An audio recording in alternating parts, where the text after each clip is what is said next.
É a vós que eu dirijo a minha prece, e de manhã já me escutais. Desde cedo eu me preparo para vós e permaneço à vossa espera. Graça e paz, cara amiga, caro amigo que acompanha diariamente a nossa meditação sobre a Palavra de Deus no Santo Evangelho, neste sábado da quarta semana do tempo da Quaresma.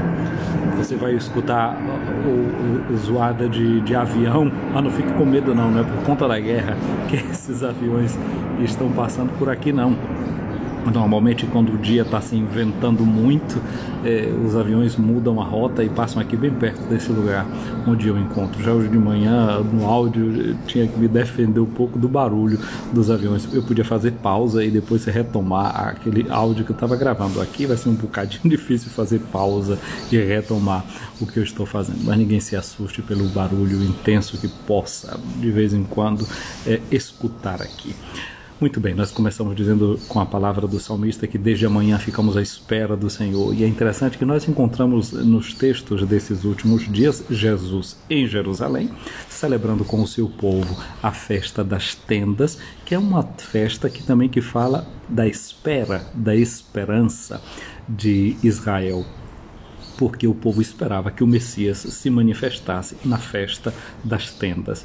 E o Messias era aquele que encarnava a esperança de Israel. O povo esperava um Messias que podia, na cabeça de alguns, era um sumo sacerdote que seria diferente de todos os outros, ou alguns pensavam como um profeta, ou então esperavam também o profeta que prepararia a vinda do Messias, e esperava esse Messias que fosse como um rei. Só que agora nós vemos Jerusalém, ou melhor, a Palestina toda ela dominada pelo poder romano, tem os poderes locais, a tetrarquia, aqueles que não existe um monarca, não é um rei que domine todo o espaço, mas existe esse poder dividido entre quatro, que eram aqueles filhos de Herodes, que administravam, que dominavam o país. Na cabeça do povo tem essa esperança de um Messias que virá encarnando, não é, todo aquele estilo, todo aquele jeito de ser de Davi, de um rei pastor do seu povo, próximo da sua gente.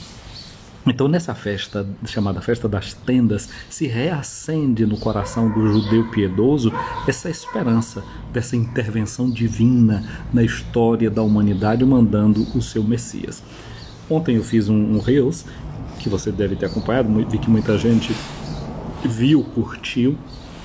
E eu lembrava que nessa festa, portanto, das tendas, a gente que está lendo o Evangelho de João conhece já uma informação. Qual é a informação?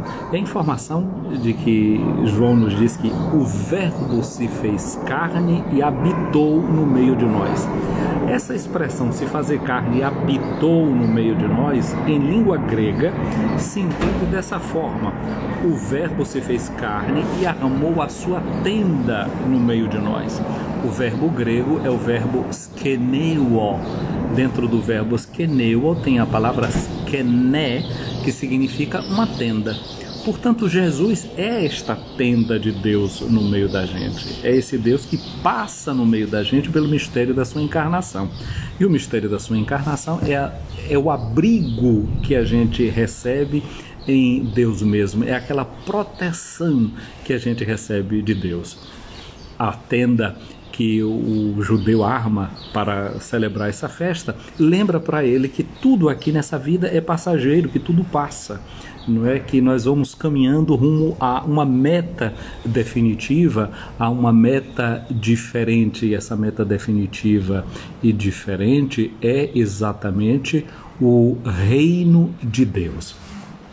Mas uma coisa que a gente precisaria lembrar, que no mistério da encarnação tem algo que não é passageiro. Porque o mistério da encarnação não é que Deus passou por a gente fazendo umas férias e depois foi-se embora. Não.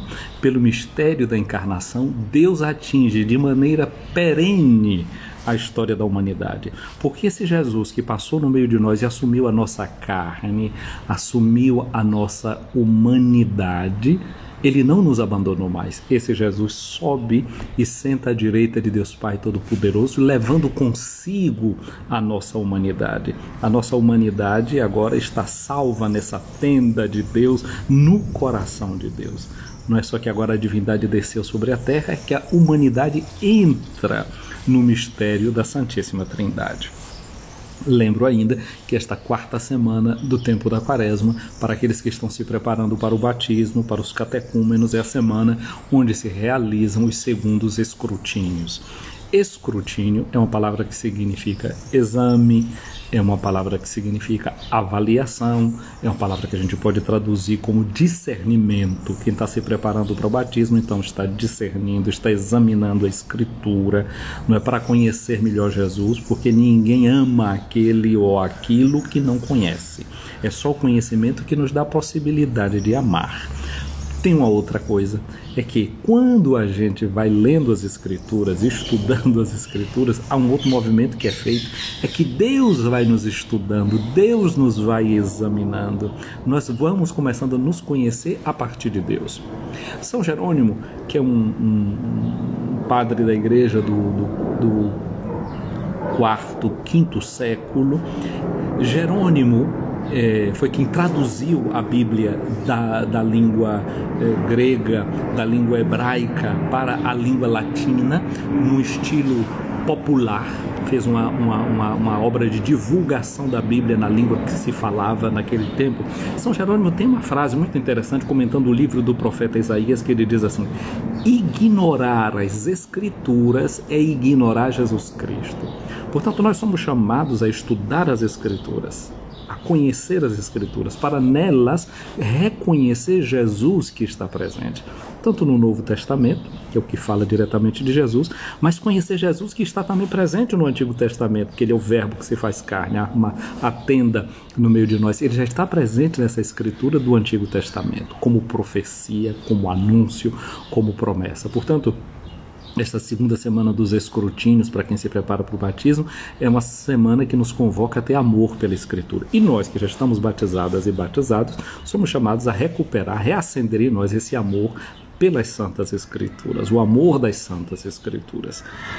E na medida em que nós vamos fazendo esse discernimento, essa avaliação e esse estudo, a gente começa a também a fazer separações, a perceber quem é Jesus, que ele não é um simples profeta, que ele não é um guru, que ele não é como todos os outros seres humanos. Nós fazemos a experiência que fizemos os soldados, foram mandados para prender Jesus no templo, e quando chegaram lá e começam a escutar Jesus, eles ficam boquiabertos e voltam sem me levar Jesus e perguntam para ele: por que vocês não trouxeram Jesus? Ele diz: porque ninguém nunca falou como esse homem.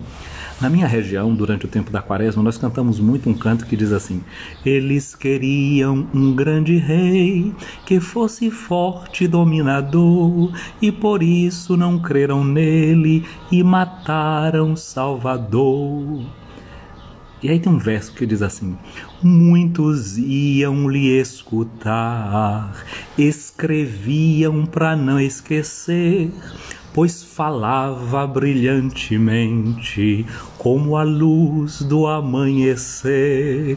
Eles queriam um grande rei que fosse forte e dominador, e por isso não creram nele e mataram Salvador. É bem provável que algumas pessoas talvez fizessem realmente isso. Escutando o que Jesus dizia, quando chegava em casa tomavam nota. Você sabe que na história da igreja, por exemplo, pregadores como Santo Agostinho, Orígenes, tinha gente que pagava pessoas para escrever o que eles pregavam. Então os taquígrafos, né, tomavam notas das pregações. É por isso que hoje a gente tem muita pregação de Orígenes, tem muita pregação de Santo Agostinho escrita, porque teve gente que tomou nota daquilo que ele disse, de tão bem que esses homens falavam. Ora, eu penso que se esses discípulos de Cristo foram capazes de acender tanto entusiasmo nas pessoas, eu penso também que o próprio Jesus despertou também em muita gente esse amor, essa curiosidade, esta vontade de escuta. Então, para mim e para você, que seja uma semana em que reacende o nosso amor por Jesus, o amor para estudar as Escrituras. Daqui a pouco nós vamos escutar alguém aqui dizendo, estudar as Escrituras. Vamos estudar as Escrituras, anotar aquelas palavras de Jesus que a gente acha que vale a pena memorizar, saber a memória, mas sobretudo que a gente põe em prática essas palavras de Jesus, porque elas nos conduzem realmente para a nossa salvação. Gente querida, o evangelho de hoje é o do capítulo 7 do Evangelho de João, versículos de 40 a 53. Se por um acaso você está aqui acompanhando pela primeira vez essa live e quer saber quem eu sou o Padre José Raimundo dos Santos, eu sou da Diocese de Amargosa, na Bahia, e tenho a alegria de estar aqui com você neste meu canal do Facebook, e também tem o meu canal lá do YouTube, o canal Padre José Raimundo, escutando a palavra. Vá lá, se inscreva nesse canal, curta os nossos vídeos que lá estão, comente os nossos vídeos, e esse também aqui, e é uma alegria ter você. Também existe a nossa página lá do Facebook, aquela página que se chama Tua Palavra Lâmpada, é lâmpada para os meus pés. Então que vai ser uma alegria ter você acompanhando a gente nestes nossos canais. Bom, vamos ao texto do Evangelho de hoje. Assim diz o texto do Evangelho. Naquele tempo, ao ouvirem as palavras de Jesus, algumas pessoas da multidão diziam: este verdadeiramente é o profeta. Imagina, tem uma multidão ali escutando Jesus, né? Naquele tempo não tinha microfone, a pessoa que falava tinha que falar muito alto, ter capacidade de pulmão, e o povo escutava, fazia silêncio para escutar. Mas aí tem os tribunos antigos. Talvez você já tenha visto alguma pintura em que tem a mão de Jesus assim com esse gesto, que a gente interpreta como um gesto de bênção, e na verdade é um gesto de bênção, mas esse gesto no mundo antigo, depois eu falo outro significado que tem, vou deixar para falar isso no tempo da Páscoa, mas esse gesto que o tribuno fazia no meio da multidão é o chamado gesto da adlocutio. Quando o tribuno chegava, aquele tumulto, aquela coisa, o que é que ele vai dizer? Aí o arauto tinha uma coisa para poder falar, ele fazia esse gesto assim para o povo, levantava a mão, né? Aqui não dá para minha mão levantar, não, ok, fazia esse gesto no meio da multidão, e aí eu quero que todo mundo fazia silêncio. Hoje em dia, quando a gente quer silêncio, a gente faz isso, mas eles levantavam a mão para cima. Então, quando você está no jogo de vôlei, né, quando alguém faz isso, significa o quê? Pede tempo, né? Time. Então, para ali o jogo, se dá as decisões, os comentários que precisam ser feitos, as dicas que precisam ser dadas. E esse gesto, no mundo antigo, é o gesto da adlocutio. Então, fazia silêncio. Então, aquela multidão está ali agora, estava em silêncio, escutando Jesus falar. E depois que escutaram Jesus falar, aí começam as opiniões. Um que gritou de lá que ele é o Messias, outro é o profeta. Mas tinha gente também que começou a se objetar. Dizia: porventura o Messias virá da Galileia? Era o pessoal de cá de cima, da Judéia. Lembra quando os discípulos, Filipe disse para Natanael, né, Bartolomeu, nós encontramos o Messias, ele é de Nazaré da Galileia. Natanael disse: mas de Nazaré pode sair alguma coisa que preste? Como ele era da Galileia, então eles se acusam entre si. Um acha que a cidade uma é pior do que a outra. O roto o sujo falando do mal lavado, regime evitando tripa e comendo fato, né? Evitando fato e comendo tripa, como diz o povo. Então tinha essa coisa entre eles, já lá na Galileia. Mas quem era de outra região não olhava só uma cidade contra a outra, achava que da Galileia não podia vir nada de bom. Então, quando a gente canta aquela música do Padre Cezinho, né? Um certo dia, à beira-mar, apareceu um jovem galileu. Dizer que apareceu um jovem galileu significa dizer que apareceu um jovem numa região que ninguém valorizava. E a gente canta: Maria de Nazaré, Maria me cativou. Cativou a você, cativou a mim. Mas para o pessoal lá da região deles, falar dessas pessoas de Nazaré, falar de gente que era da Galileia, era falar de gente sem prestígio. Falar de gente sem prestígio. Falar de gente de uma região que ninguém dava importância. No Brasil também não é assim, tem gente que é de certas regiões que olha para os outros na certa região assim com o nariz empinado, né, com um bocadinho de onde é que esse vem? Quando eu digo que eu vejo de Amargosa, na Bahia, veio do Nordeste do Brasil, como é que será que isso ressoa no ouvido de muita gente? Como é que vê o Nordeste brasileiro? Como é que vê a Bahia? E assim sucessivamente. A gente carrega assim as marcas, muitas vezes, de certos preconceitos de quem vem de outro lugar. Assim Jesus também, ele carregou consigo os estigmas de ter vindo de uma outra região. As marcas que Jesus trouxe não é só aquelas do cravo de que ele foi crucificado, ou da lança que o perfurou na hora da morte de cruz. Ele viveu também com uma pecha. Ele viveu também com uma pecha e durante toda a sua vida, né, do estigmatizado por causa da região de onde ele veio, do lugar de onde ele veio. E você? Você é uma pessoa que tem preconceito no seu coração? Você vê a pessoa a partir dos óculos do seu preconceito, do lugar social, da família que ele pertence, do bairro de onde a pessoa vem, da profissão que a pessoa exerce, da religião que a pessoa professa? Quantas vezes a gente tem esse tipo de coisa dentro da gente que interfere no nosso modo de nos aproximar dos outros, de dialogar com elas e de escutar o que elas têm para nos dizer? Bom, esses aí diziam, né, tudo isso que dizia, mas o Messias deve vir de Belém, povoado de onde nasceu Davi. Eles não sabiam de verdade que Jesus realmente tinha nascido em Belém. Eles desconheciam este fato. Havia um mistério envolvido na pessoa de Jesus. Isso significa para mim e para você também o seguinte: por mais que eu saiba de uma pessoa, existe sempre uma dose de mistério que envolve uma vida de uma pessoa que eu não conheço. É assim como dentro de cada um de nós, a gente conhece a consciência, eu e você. Nós conhecemos 10% daquilo que é o equivalente à nossa consciência, talvez um pouquinho, vai apurando muito, vai fazendo análise, vai conhecendo mais coisas, mas tem toda uma parte que é chamada de inconsciente, que a gente não conhece, que está lá dentro e que vai determinando a gente, as ações, as escolhas, e que a gente precisa mergulhar. Tem sempre uma dose de mistério envolvendo a vida de cada pessoa. Por isso, o respeito que a gente deve ter pela vida e pela história de cada pessoa, por aquilo que a gente não conhece, pelas feridas que ele carrega. E quanto mais a gente vai conhecer das feridas de uma pessoa, mais a gente vai amá-la, mais a gente vai querer bem, mais a gente vai entender esta pessoa e o seu conjunto de existência. Aí diz aqui o texto do Evangelho que quando eles começaram a cada uma dar a opinião, houve um dissenso entre eles, não houve consenso, houve um dissenso, houve uma divisão no meio do povo por causa de Jesus. Alguns queriam prendê-lo, mas ninguém pôs a mão nele. Aqui eu acho uma coisa interessante, porque daqui a 15 dias a gente vai fazer a renovação das promessas do batismo. E na renovação das promessas do batismo, a gente, a primeira parte são chamadas das renúncias. Eu renuncio a Satanás e todas as suas obras e todas as suas... Renunciais ao pecado, renuncio. Então, Jesus cria realmente uma divisão entre nós e o pecado, por exemplo. Entre nós e a nossa maldade. Entre nós e o nosso preconceito. A gente precisa se afastar de um monte de coisa, não é, que não é boa, que não é positiva, para poder fazer a nossa opção, para depois dizer assim: eu creio, eu acolho, eu recebo essa luz que vem do próprio Jesus. Então é interessante que o discernimento, o escrutínio que a gente faz, o estudo que a gente faz, é para garantir a gente a possibilidade de optar por Jesus. E na hora que a gente optar por Jesus, a gente vai ter que deixar de lado alguma coisa. Porque optando por Jesus, fazendo de Jesus o centro, tem muita coisa que a gente não vai poder acompanhar mais a gente. Vai ter que ficar da porta para fora.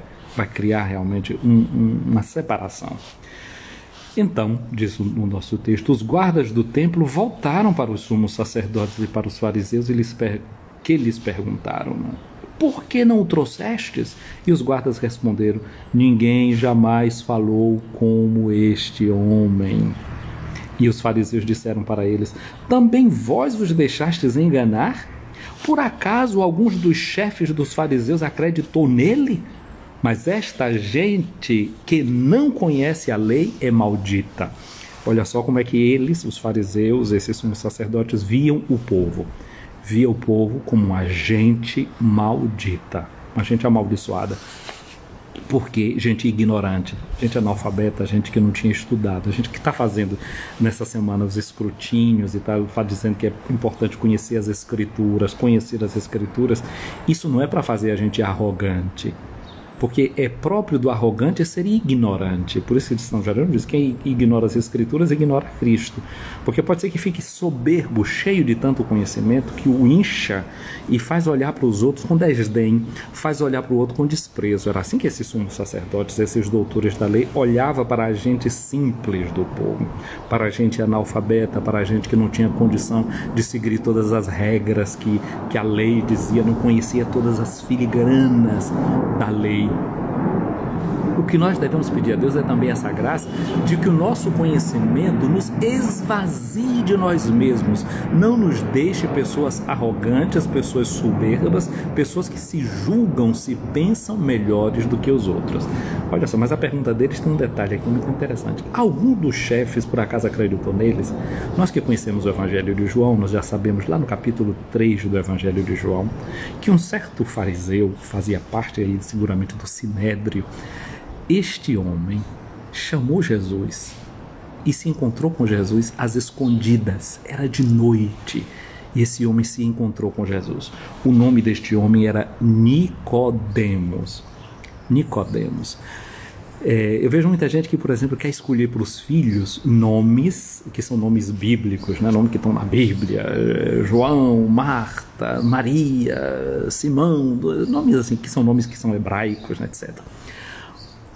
E interessante que no tempo de Jesus já tem pessoas que têm nomes que não são nomes que vêm exatamente do povo de Israel. Por exemplo, esse nome Nicodemos é um nome que tem duas palavras gregas. O nome Niké e Demos. Niké. Você às vezes usa certo tênis que de uma certa uma marca, né, chamada Nike ou roupas, agasalhos. Eu não faço propaganda deles, não. Só que a pronúncia não é Nike, não. A pronúncia é Niké, só que a gente pronuncia meio a americana. E a palavra Niké significa vitória. Demos, daí vem a palavra democracia, vem a palavra democrático. Nesse ano no Brasil é ano de exercer a democracia. Seu título está preparado, lembre, você tem que votar, você vai ter que escolher senador, vai ter que escolher deputado, alguém para presidir a república. Vamos cuidar do título de eleitor, hein? Não se esquecer. E aí, aquele povo, aqueles sumos sacerdotes, aqueles estavam dizendo assim: esse povo aí é um povo maldito, essa gentinha. E aí aparece esse homem aqui, que é um líder, que já se encontrou com Jesus, e Jesus já disse a ele: Deus amou tanto o mundo, que mandou seu Filho para quem nele crê, tenha a vida eterna. A esse homem Jesus já tinha dito que era preciso nascer de novo, não voltando para dentro da barriga da mãe, que isso não é possível, mas renascer com a mente e renascer com o espírito, ou seja, o batismo. Olha, daqui a 15 dias vamos renovar as promessas do batismo. Então, esse homem Nicodemos, o nome dele significa vitória do povo, o povo vitorioso. No seu nome ele está dizendo que o povo não é maldito, que essa gente aí não é gente maldita, não, é gente vitoriosa, é gente que batalha, é gente que enfrenta a vida, que tem a sua esperteza, e graças à sua esperteza é possível viver, porque se não fosse esperta já não existiria mais. Não é? Às vezes aquilo que muitas vezes a gente pensa que é do povo é coisa que não tem valor nenhum, que é esse povo, que é isso. Às vezes, se a gente for olhar com muita atenção, são as únicas armas que o povo tem para poder viver. A esperteza do povo é proporcional ao fechamento do coração das suas autoridades. A esperteza do povo é proporcional ao fechamento e insensibilidade dos seus políticos. A esperteza do povo é proporcional à insensibilidade e à maldade dos seus educadores. Porque a gente não tem bibliotecas, porque a gente não tem escolas de qualidade, porque a gente não tem políticos honestos, porque a gente não tem empreendedores que promovam o povo. A única arma que sobra para o povo é a arma da esperteza. E aí depois esses que metem a mão em tudo, depois fazem o discurso de condenar o povo. Esse homem aqui, Nicodemos, diz: não, o povo é vitorioso. O povo ainda consegue a vitória. E consegue a vitória pelas armas que tem na mão para manusear. Certamente o que Jesus quer não é premiar única e exclusivamente a esperteza do povo. O que Jesus quer é que essa vitória do povo venha realmente pela educação, a vitória do povo venha pela conversão, venha pela mudança de vida, pela qualidade de atitudes. Mas aí precisamos que todos nós nos demos as mãos nessa tarefa. Tudo isso eu disse aqui para poder chegar a Nicodemos, né? Nicodemos, que era um dos fariseus, aquele que se tinha encontrado com Jesus anteriormente, aquele que eu disse que está no capítulo 3. Esse homem abre a boca e fala: será que a nossa lei julga alguém antes de ouvir e saber o que ele faz? Está dizendo para essas suas autoridades, não é, que está achando que o povo é maldito, que é melhor estudar também o povo, que é melhor conhecer a antropologia, a cultura e a história, não é? O discernimento precisa ser feito, porque quando a gente de fato conhece, ouve, escuta, a gente pode mudar pontos de vistas e ter soluções que sejam aquelas que de fato o povo necessita, as pessoas necessitam. Então ele queria dizer que eles não podiam julgar Jesus, aquele galileu, como eles estavam querendo julgar, sem escutar. E Nicodemos está dizendo isso porque ele escutou. Nicodemos não só tinha escutado as Escrituras, mas tinha escutado a pessoa de Jesus. Então aqui a gente já vê uma coisa: a gente precisa estudar as Escrituras, mas precisa estudar também as pessoas. A gente precisa de antropologia, a gente precisa de psicologia, a gente precisa de sociologia, a gente precisa de história, se a gente quiser entender as Escrituras sagradas. Precisa escutar a vida real. Sem a vida real não se pode entender a palavra de Deus. Então, estes aí, quando escutaram a resposta de Nicodemos, eles disseram: também tu és galileu porventura? Vai estudar e verás que da Galileia não surge profeta. E cada um voltou para a sua casa.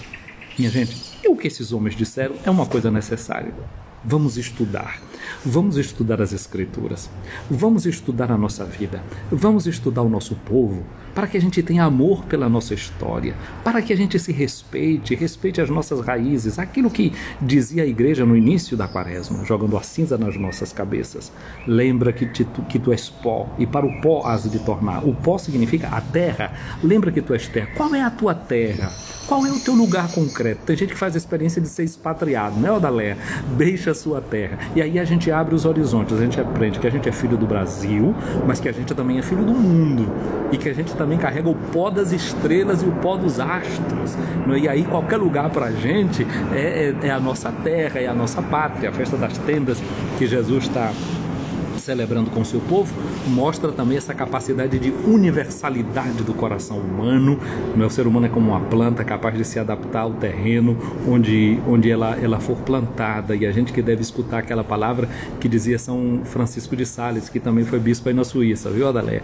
Ele dizia: floresce onde Deus te plantar.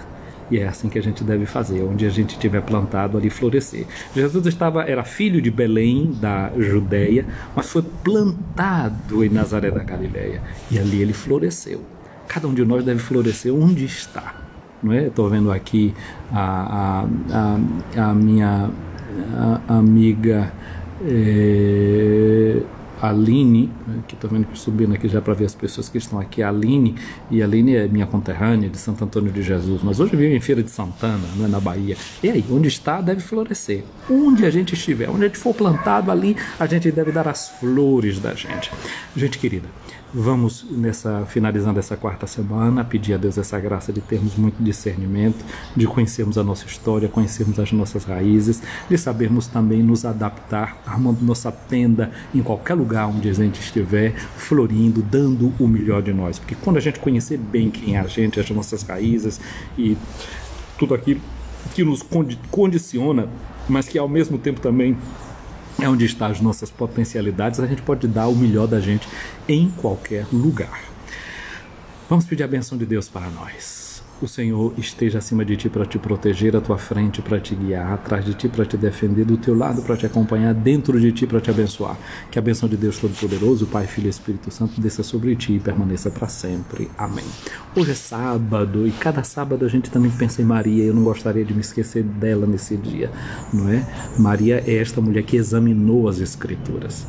Esses aqui estão dizendo, vai examinar as Escrituras e verás que em Nazaré, da Galileia, não pode vir um profeta. Maria, diz o Evangelho de Lucas, ela conservava no seu coração tudo aquilo que dizia do seu filho e meditava sobre essas coisas. Vamos aprender com Maria a examinar as Escrituras, meditar sobre elas, meditar sobre a nossa vida, sobre tudo aquilo que vai nos acontecendo. Um abraço grande aqui para Kelly CPJ, um abraço para você, para a Leninha Novaes, a Odaleia aqui nos acompanhando, um abraço para a Aline, também aqui no perfil de Odaleia Psi nos acompanhando, doutora Yolanda Lobue, um abraço para você, te abraço, doutora Yolanda Lobue, um abraço para a casa da Assim, não sei exatamente quem, para Leila Cerqueira, um abraço. A Aline dizendo aqui, falava assim como o padre, Aline, quem me dera eu falasse como Jesus e como esses santos a quem eu me referi, mas te confesso, me inspira e que eu gostaria de falar como eles, eu gostaria, não vou mentir, mas tento me deixar inspirar por eles. Um abraço para Felipe Jordan, para Adriana também aqui, um abraço para a Amelinha Reis. Amelinha, Amelinha, tu não sabe de nada, meu beiju acabou na semana passada, eu estava dizendo aqui a Aline que tinha recebido beijus aí e que estava comendo beiju, só sobraram uns farelinhos, hoje eu vou botar no leite o farelinho dos beijus e vou comer. Muito obrigado, de forma que para te dizer que você também está presente até no meu café da manhã aqui de vez em quando, não só quando está aqui na live.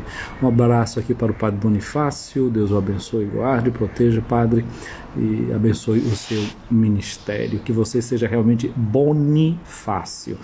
Significa fátio, faço o bem, né? Todo padre deve realmente ser isso, alguém que faz o bem e que fazendo o bem a gente inspire outros irmãos e outras irmãs a continuarem a fazer o bem no mundo, porque foi para isso que nós viemos. Então, gente querida, vou deixando por aqui essa nossa live de hoje, concluindo essa quarta semana do tempo da Quaresma.